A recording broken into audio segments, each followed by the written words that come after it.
ចាសួស្តីបងប្អូនថ្ងៃនេះវីដេអូរបស់ខ្ញុំចង់បង្ហាញអំពីញោមប្រសិបាចាយើងញោមប្រសិបាអញ្ចឹងយើងមានប្រសិបាហ្នឹងមកចាដែលបេះមកថ្មីលាងទឹកឲ្យស្អាតរួចក៏ខ្ញុំយកមកហាន់ចាទៅពីហាន់ក៏យើងមានពូជឆ្មាខ្ទឹមសនិងខ្ទឹមក្រហមផងដែរឥឡូវខ្ញុំធ្វើការហាន់ប្រសិបាមុនសិនប្រសិបាយើងយកប្រសិបាយកមកហាន់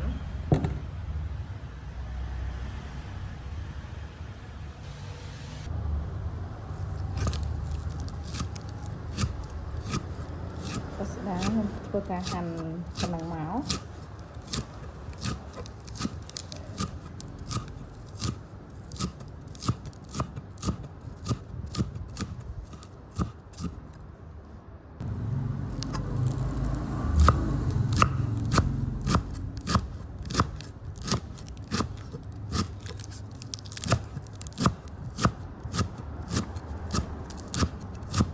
ខ្ញុំធ្វើការហាន់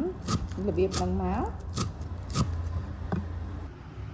ចាបន្ទាប់ពីហាន់ប្រសិបាហើយគឺវ៉ាន់ជាលក្ខណៈបែបហ្នឹងចាខ្ទឹមសខ្ទឹមក្រហមប្រសិបាហើយនឹងសណ្តែកដីលីងចាហើយនឹងខ្ញុំនឹងធ្វើការហាន់តសក់ចិត្តតសក់យើងចាតសក់ខ្ញុំដាក់ពីរប្រភេទតសក់ផ្អកនិងតសក់ស្រូវចាពីផ្លែហើយនឹងខ្ញុំប្រើពងក្រងចាពងក្រងក៏ខ្ញុំធ្វើការស្ងោរសិនហើយសាច់ជ្រូក3ជាន់ចាសាច់ជ្រូក3ជាន់ក៏ខ្ញុំធ្វើការស្ងោរដែរមុននឹងធ្វើការយកមកញោមហើយជីយើងអាចដាក់បានជីគ្រប់មុខប៉ុន្តែដោយសារខ្ញុំមានតែជីម្បងខ្ញុំដាក់ជីម្បងចាជាបន្តខ្ញុំធ្វើការដាក់ស្ងោរសាច់ជ្រូក3ជាន់ចាខ្ញុំដាក់អំបិលចូលតិចទៅអញ្ចឹងខ្ញុំធ្វើការដាក់ស្ងោរ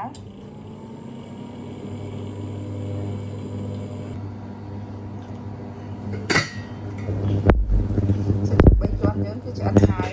ចាយើងលើកយកមកហាន់ទុកសម្រាប់ញ៉ាំឲ្យហើយបន្ទាប់មកខ្ញុំយកទឹកហ្នឹងដាក់ចូលក្នុងចានបើទុំសិនដើម្បីយើងធ្វើការអញ្ជុំយកខ្លះបានហើយកុំយកច្រើនពេកអញ្ជុំជាមួយអំពិលទុំហើយនឹងប្រហុក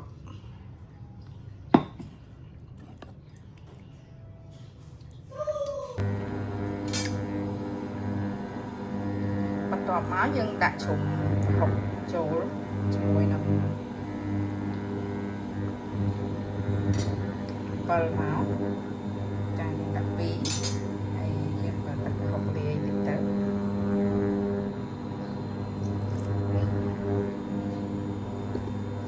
ចាខ្ញុំទុកឲ្យពុះទៅធ្វើការជ្រុំទឹក7យើងពុះហើយយើងធ្វើការចាក់ដាក់ចានពេលដែលយើងឈុំហើយចាយើងយកទៅទឹកទៅ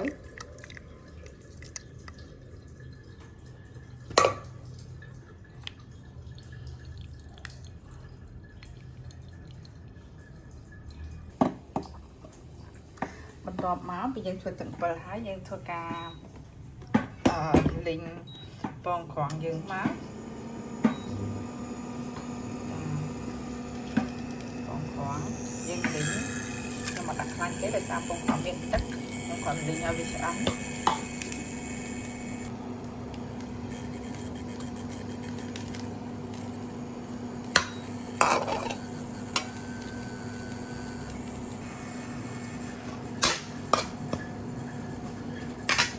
ការដាក់អំបិលចូលតិចមកហើយប៊ីចេងតិច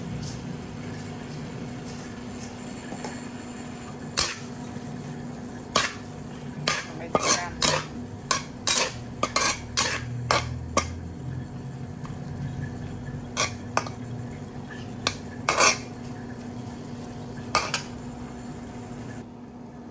ហើយក្រងយើងឆ្អិនហើយ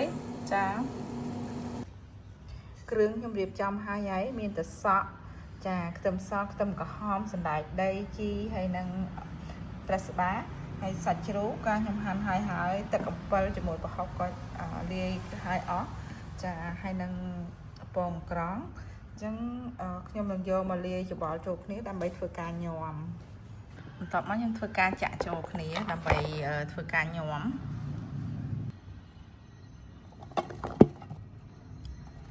សាច់ចូល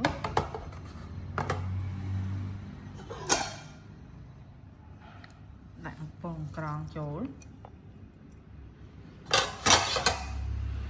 បន្ទាប់មកខ្ញុំធ្វើការដាក់ទឹកអំពិលទឹកប្រហុកយើងចូលដើម្បីលាយច្បល់ចូលគ្នាសព្វខ្ញុំថែម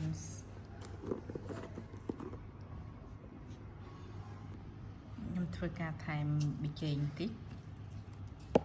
ហើយស្ករបន្តិចផងដែរពួកខ្ញុំអត់ទាន់បានដាក់ស្ករទេខ្ញុំដាក់ថែមតិចទៀតទៅ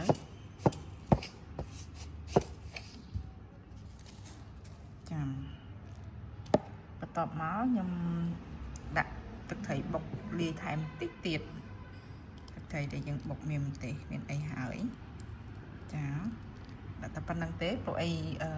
យើងប្រើទឹកប្រហុកហើយយើងដាក់ទឹកត្រីប៉ុណ្្នឹងថែមចាបន្ទាប់មកយើងច្បល់ចូលគ្នាជាការស្រេចអរគុណដែលបានទស្សនាវីដេអូរបស់នាងខ្ញុំបន្ទាប់ពីយើងច្បល់ចូលគ្នាសព្វហើយចាអូខេនឹងរួចរាល់ហើយយើងហាន់ម្ទេសដាក់ពីលើទីហាញ់ទៀតទៅតែស្បាយើងញោមហើយចាយើងដាក់ម្ទេសពីលើមកមានរសជាតិឈ្ងុយឆ្ងាញ់ចាអរគុណពុកម៉ែបងប្អូនដែលបានទស្សនាវីដេអូរបស់នាងខ្ញុំតាំងពីដើមរហូតដល់ចប់សូមអរគុណសូមជម្រាបលា